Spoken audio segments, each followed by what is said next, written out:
Hi friends, இன்றைக்கி snacks box என்னன்ட்டு பார்க்கலாம்.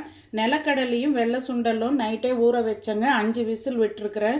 இதில் கொஞ்சம் நான் குழம்புக்கு எடுத்துக்கிட்டு மல்லித்தலை குழம்புக்கு எடுத்துக்கிட்டு மீதியை ஸ்நாக்ஸ் பாக்ஸுக்கு பேக் பண்ணுறேங்க. இதில் நாம் எப்போ யூஸ்வலாக போடுற ஐட்டத்தை விட இன்றைக்கி எக்ஸ்ட்ரா கொஞ்சம் போட போகிறேங்க. அது என்னன்னு பார்த்தீங்கன்னா கேரட்டுங்க, அதுக்கப்புறம் தேங்காய். இது ரெண்டுமே டேஸ்ட் ரொம்ப நல்லா இருக்குங்க. மாங்காய் சீசன் இருக்கிற வரைக்கும் இந்த மெத்தட் ஃபாலோ பண்ணி கொடுங்க. அடுத்து பார்த்திங்கன்னா தேங்காய் போட்டுக்கலாம். இது ஓடு இல்லாமல் நீங்கள் துருவி பண்ணுறதுனா பண்ணுங்கள். எனக்கு டைம் ஆனதுனால அப்படியே துருவி மிக்சியில் ஓட்டி போட்டேங்க.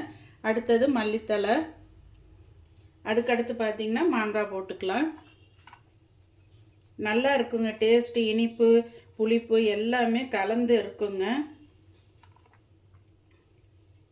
உங்களுக்கு எந்த அளவுக்கு வேணுமோ குவான்டிட்டி அந்த அளவுக்கு போட்டுக்கோங்க.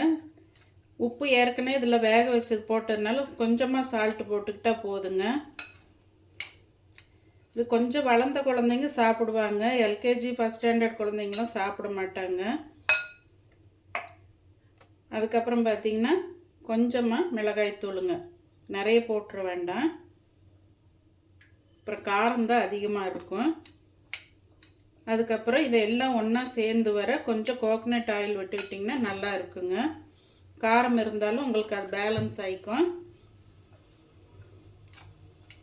சால்ட் வேணுன்றவங்க கொஞ்சமாக சால்ட் போட்டுக்கிட்டிங்கன்னா ஸ்நாக்ஸ் பாக்ஸ் ரெசிபி ரெடிங்க. பாருங்கள், கலர்ஃபுல்லாக இருக்குது பார்க்கவே.